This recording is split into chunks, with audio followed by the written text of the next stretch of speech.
But at the end of the day, like we were saying, look, the final score was 45-30. The score makes it feel closer than the game really, really was because, again, at halftime, it was 31-13. UCLA was pressed the entire second half to catch up to us. And even in the second half, Dan Lanning was aggressive still, at least in the third quarter, especially. He was really sorry. Like I said, if I start coughing or sneezing, sorry. I've just not been feeling well. In the third half, especially in the first drive, he went for it twice on fourth down, both on Oregon side of the field. That's aggressive when he's like, no, we're not done yet, and we're going to put this game away. And that's what he did. I mean, that's aggressive. And I appreciate it because if you think back, that's what Chip Kelly would have done. That's something he would have done. He would have been like, nah, we're going to go for this. Well, Dan Lanning and Dillingham are falling right into that mold in a sense of confidence in the players, the scheme, and the execution. And then just, of course, the players, knowing that they can do what they need to do and get the job done. Which is something kind of funny because there was a comment from DTR. I think it was after the game from, Thompson Robinson from UCLA after the game saying, if the Bruins had just done their job, meaning the players, Oregon would have never hung with them. Something along the lines of that. Basically saying, if they had just executed a little bit better, they would have blown us out or something. I'm like, I don't know. Thompson Robinson, he's kind of a cocky guy.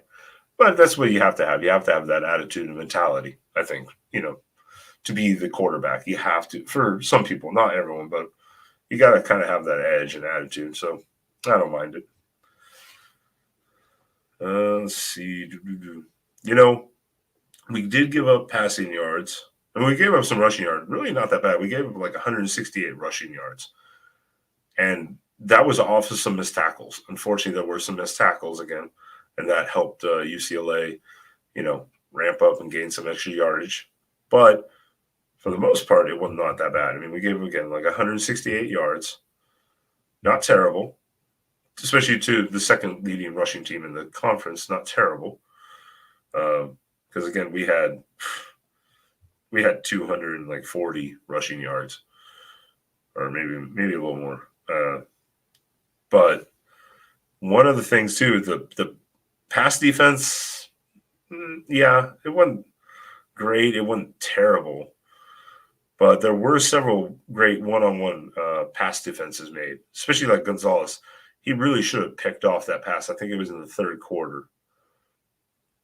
No, I think it was the second quarter. I think it was the second quarter when UCLA scored their touchdown to make it 10-10.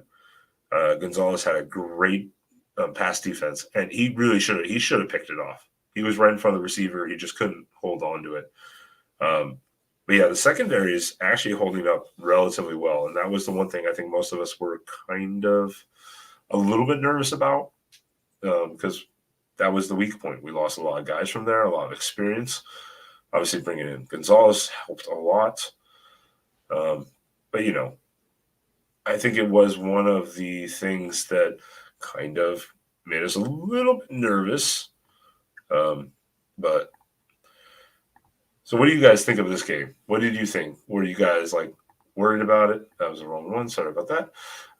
Were you guys worried about the game at any point in time? Was there, the first half specifically, maybe before we went up big? Because, again, we both exchanged field goals and touchdowns, both possessions, the first two each. That kind of had me a little nervous because I was like, oh boy, when are we going to stop it? Because even the first drive, I'll be honest, UCLA may have had a touchdown that first drive, but they had a couple penalties that, got the touchdown called off and backed them up, and they had to settle for the field goal. That's on UCLA, not us, but it made you kind of go, they're moving the ball pretty well.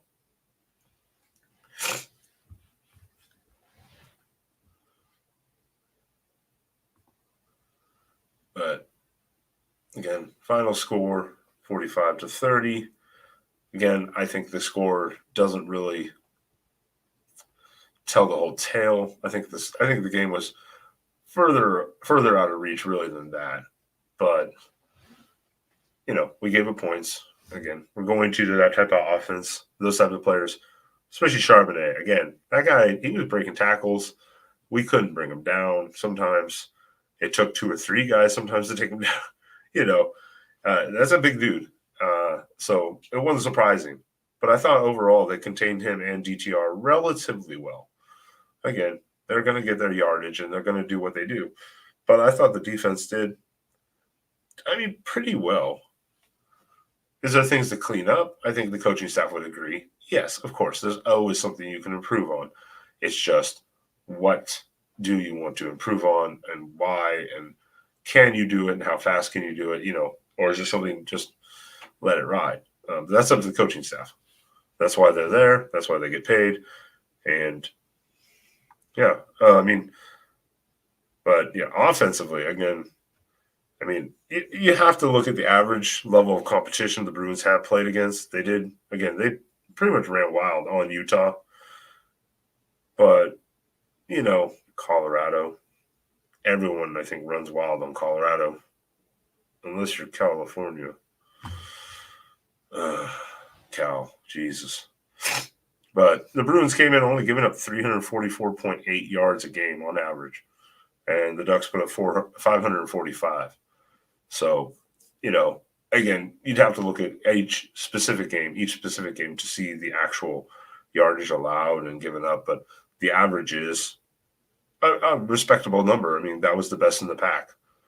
That's probably dropped now. It might still be the best. I would have to go back and look at that stat. But at the beginning of the game, they were the best in the pack in the sense of yard per game allowed. So, offensively, the offense is clicking. I don't think we have to worry about the offense. It's just, can the defense improve maybe just a little bit in certain areas?